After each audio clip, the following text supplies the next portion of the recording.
When a powerful CEO panicked during a high-stakes international meeting due to a language barrier, no one expected help to come from the janitor mopping the hallway. But when the cleaner calmly responded in fluent Chinese, the entire room froze, and the secret he held would change everything. What happens next? Let's start the story. It was 8:27 a.m. when Elizabeth Crane's stilettos clicked down the pristine marble floor of CraneTech's executive tower. The air was stiff with anticipation, a strange mix of cologne, freshly brewed espresso, and stress. Everyone in the glass-walled building knew this day was historic. After months of covert meetings and tension-filled emails, CraneTech was finally closing in on a $1.7 billion merger with one of China's most elusive conglomerates, Hanlong Systems. This was the kind of deal that would propel Elizabeth's legacy into the stratosphere. It wasn't just a merger, it was a coronation. She would go down in history as the woman who bridged Silicon Valley and Shenzhen. But the universe, ever amused by ambition, had other plans. By 9 a.m., the conference room looked like a modern-day war room. Sleek surfaces, cold lighting, immaculate documents arranged with surgical precision. On one side, Elizabeth and her all-American executive team, polished to corporate perfection. On the other side, 5 stoic representatives from Hanlong Systems, dressed in minimalist suits and inscrutable expressions. Elizabeth glanced toward the glass doors, half expecting the translator to rush in at the last moment, apologetic and flustered. But no one came. "Where's Kai?" she asked under her breath, eyes darting toward her assistant Jordan, who was already nervously typing on her phone. "I'm trying his phone again," Jordan muttered. "His assistant says he left for the building over 40 minutes ago. I don't understand. He's never been late before." Elizabeth forced a smile and turned back to the Hanlong delegation.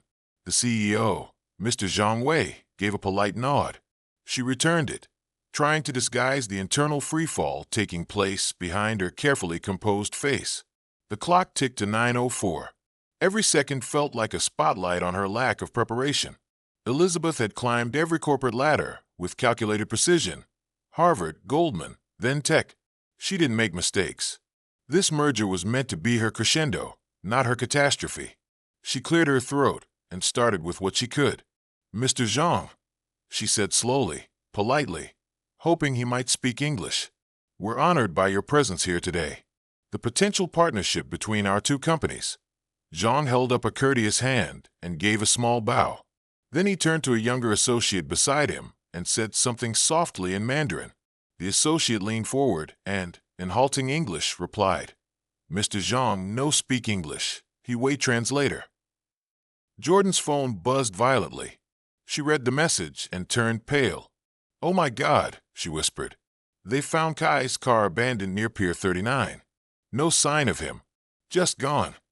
Elizabeth's heart slammed against her ribcage. Gone. Abandoned. What did that even mean?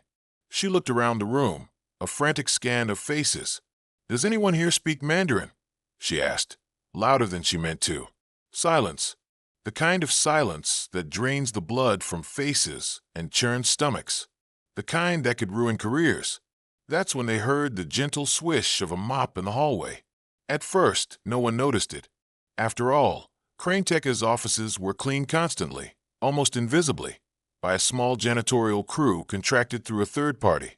They were background figures, anonymous shadows moving through glass and steel. But today, one shadow paused. Lin was a slight man in a dark blue jumpsuit, maybe mid-40s, wiry with a faded posture that suggested years of quiet labor. His name tag was barely legible, and his presence so unremarkable that most executives never learned his name. He had a mop in one hand and a plastic cart filled with bottles, cloths, and tools in the other. He looked up through the glass walls of the boardroom and blinked. His eyes landed on Elizabeth, then drifted to the delegation from Hanlong.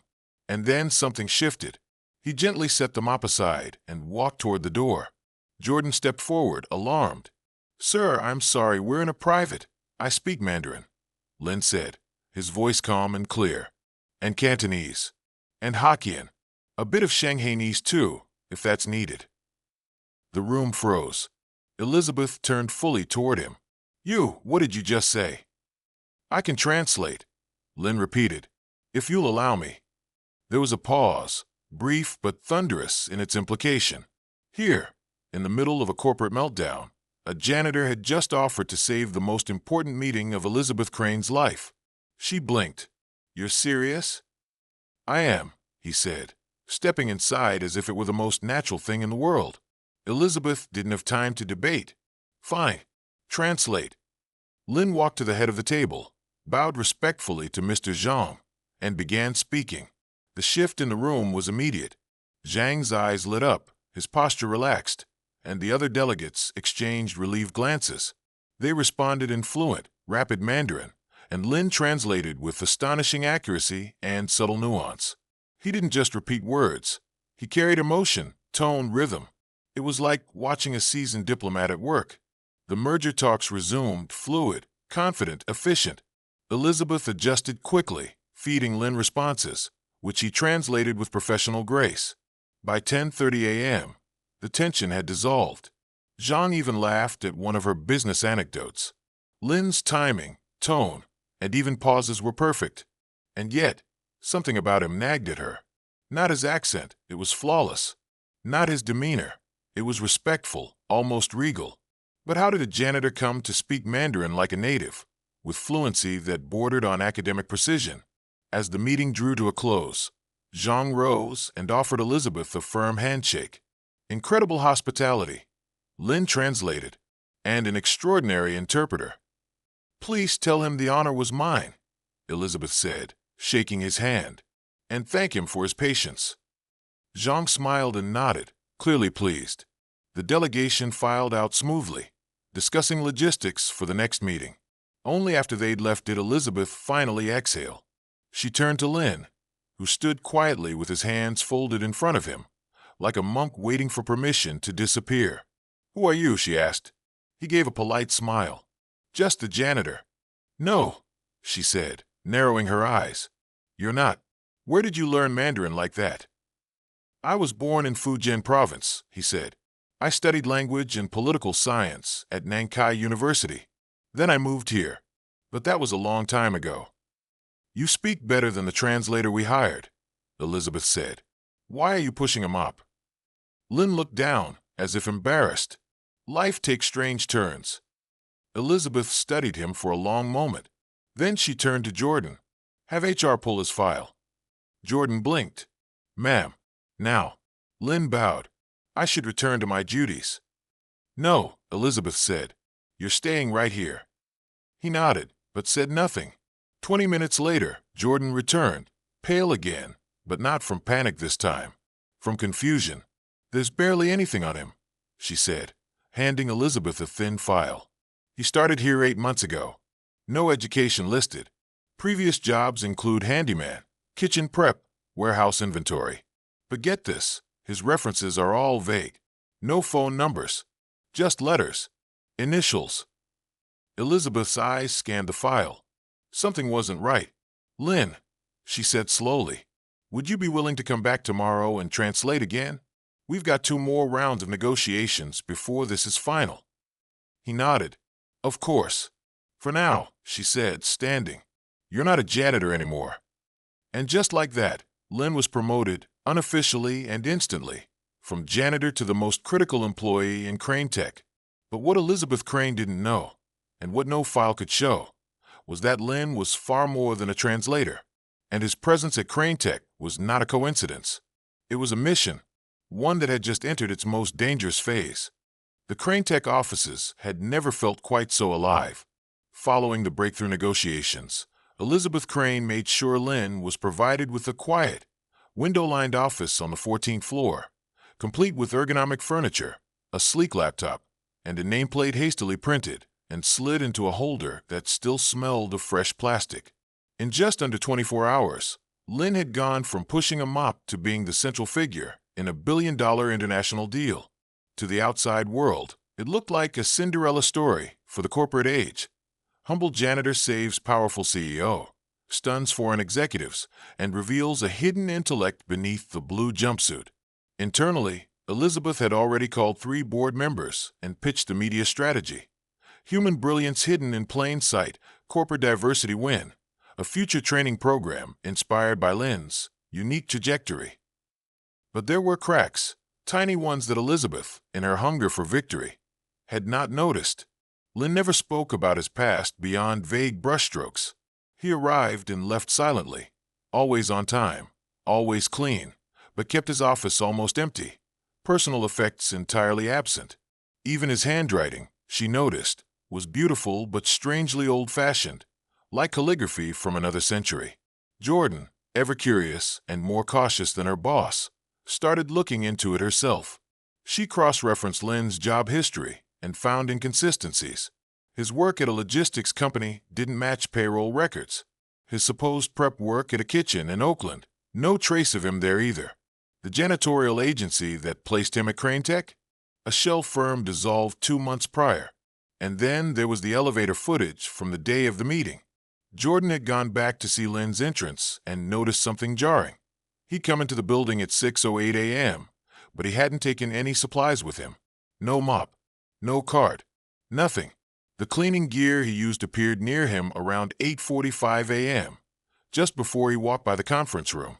It looked planted, as though his janitor identity had been constructed for that moment.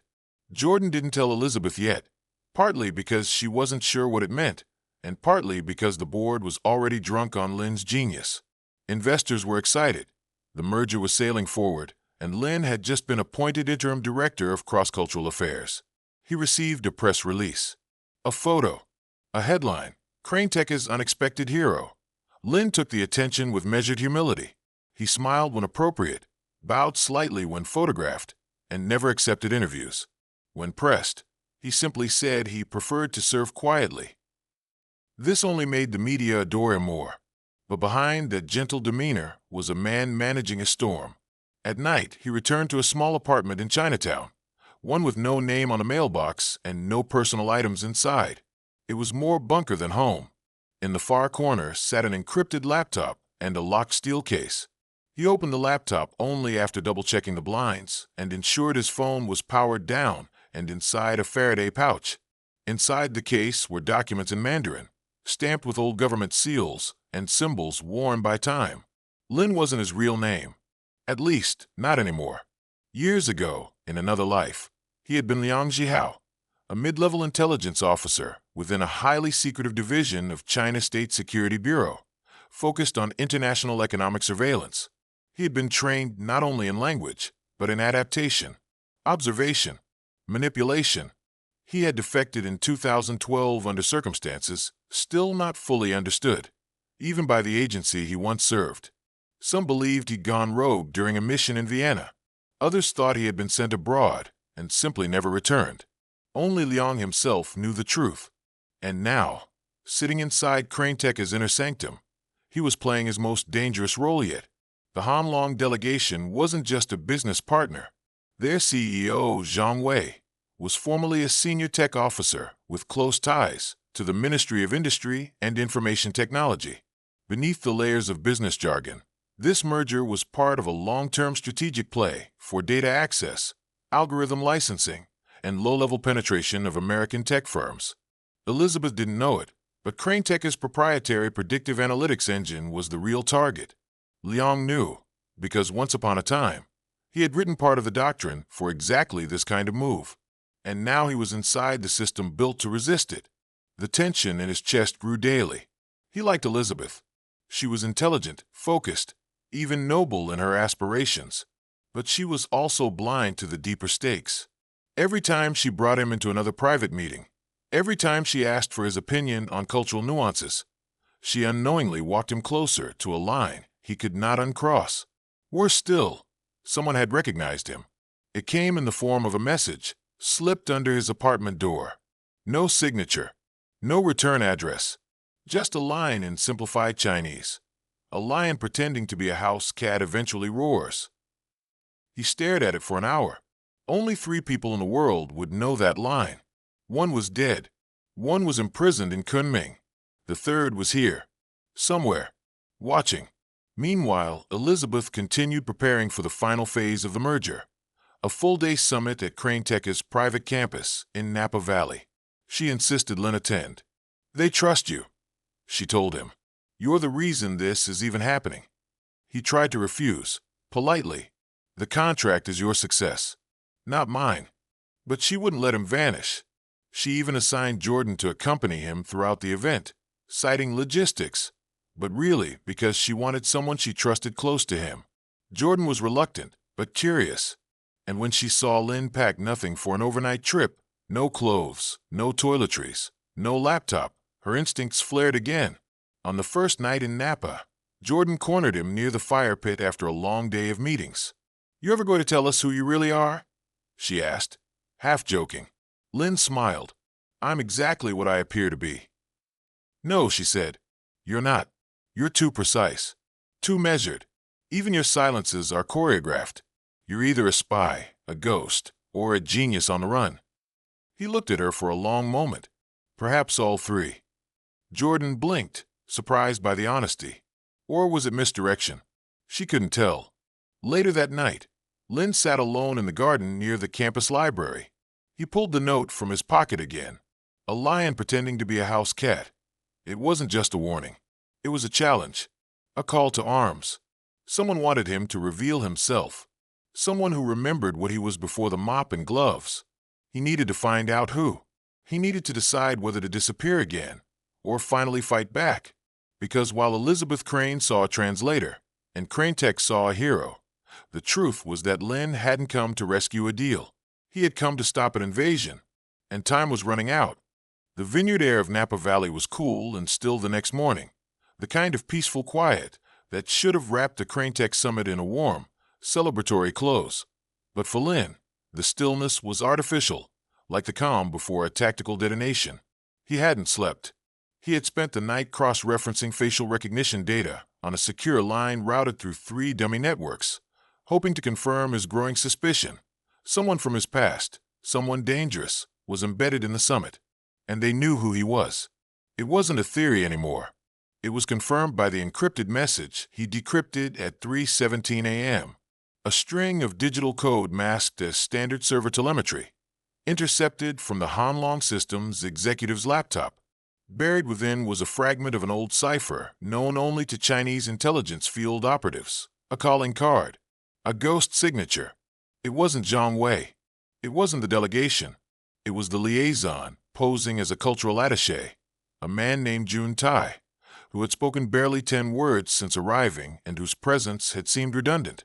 But Lin recognized the code name embedded in the code, Dalian, the director, a former superior, a man who had once ordered Lin to orchestrate the slow digital strangulation of 3 Western infrastructure systems, a man who had taught him how to disappear, a man who believed in absolute loyalty or absolute elimination.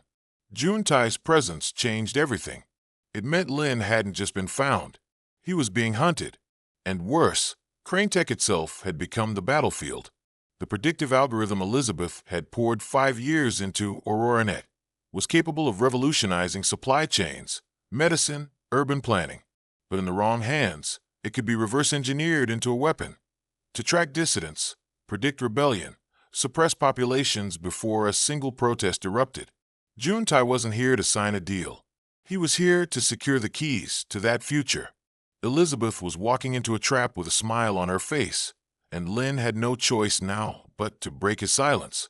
By 9:15 a.m., the summit hall had filled with Crane Tech's top engineers, stakeholders, lawyers, and the full Hanlong delegation. The wine flowed, the charcuterie dazzled, the microphones were tested. Elizabeth took the stage, radiant in a silver suit, and began her address. Lin stood quietly near the back, Jordan beside him, still half watching him like a hawk, half playing assistant. But then Lin leaned toward her and whispered 6 words that turned her entire expression to ice. "They're not here for a merger." Jordan blinked. "What?" "They're here for AuroraNet," he said. "And if this contract gets signed, you hand them the back door to the world." She stared at him, breath caught in her throat. "How do you know?" "I used to be them," he said, "before I defected." Jordan was too smart to argue. She knew he wasn't bluffing. "Why now?" "Because Jun Tai is here," Lin said. "And if I don't stop this, you'll all be nothing more than pawns in a cyber conquest." Jordan's throat went dry. She looked toward Elizabeth, who was smiling, gesturing toward the Hanlong table, preparing to introduce Zhang for his portion of the speech. "Do something," Jordan hissed. Lin was already walking. He didn't take the stage. Instead, he went to the side console, where the projector system fed live audio and video to the summit's broadcast. He disconnected the presentation feed and rerouted it through a hidden subchannel he'd quietly installed into Crane-Tekka's system over the past 2 weeks. Not as sabotage, as insurance. A ripple of confusion spread through the room as the presentation screen flickered. Instead of Zhang's slide deck, a black and white surveillance image appeared, grainy footage from a port in Vietnam, dated 2015. It showed June Tai, unmistakably younger, but still recognizable, standing beside a shipping crate labeled property of Haixian Logistics. Then, a burst of metadata appeared. Keywords in Mandarin, flagged dates, trade routes, ghost company names. A record of covert operations tied to Chinese cyber intelligence programs. Gasps echoed in the room. Zhang turned to June Tai with fury. June Tai stood up slowly, fixing his jacket, realizing his cover was blown. Elizabeth spun toward Lin, bewildered. "What is this? What are you doing?" "Saving your empire," he said flatly. Security moved toward Lin, but Jordan intercepted them. "Let him finish." Lin turned to the crowd, microphone in hand. His voice was steady, low, undeniable. "My name is not Lin. It's Liang Jihao. I was once a field operative for China's Ministry of State Security. I defected nearly 13 years ago. What you've seen today is evidence of an ongoing operation to hijack your technology, weaponize it, and use it to create a system of absolute surveillance. Zhang Wei was the front. June Tai is the agent behind the curtain. This isn't a merger. It's an infiltration." The room was dead silent. June Tai walked calmly to the exit, not even breaking stride. But as he reached for the handle, 2 plainclothes agents intercepted him. Elizabeth, mouth slightly open, turned to Jordan. "You called the FBI?" "No," Jordan said, eyes still on Lin. "He did. Hours ago. It was true. Lin had sent the data to U.S. intelligence networks via a one-time secure drop. He knew the moment he exposed himself, there'd be no return. He would never be safe again. But if the merger went through, millions wouldn't be either. So he burned his cover, burned his life. And in that fire, he revealed everything. The aftermath came fast and brutal. The merger was suspended. Investigations launched. Zhang Wei was forced to withdraw. June Tai vanished during transport to a federal holding facility, presumed taken by his own government before U.S. agents could extract intelligence. But the message had been sent. America's most secure companies were now battlegrounds of modern espionage, and sometimes the janitor knew more than the boardroom. Elizabeth Crane wasn't destroyed. In fact, she became something of a folk hero. Her near miss turned into a corporate parable about vigilance, humility, and the danger of overlooking the quiet minds among us. She rebranded Crane-Tek with an emphasis on transparency and ethics, forming a new division focused solely on internal intelligence risk. The first hire? Jordan. But Liang was gone. He didn't return to Chinatown. His apartment was stripped clean. His name erased from the system. Even the HR file Jordan once pulled now returned a no record found. He had disappeared again, but this time, not for fear. A year later, Elizabeth received a plain envelope, no return address. Inside was a single photograph, a marketplace in Lisbon. In the distance, a man sweeping the cobblestone with a quiet smile. Not a mop, not a disguise, just a man at peace. And on the back, a message written in perfect cursive. A lion must rest too.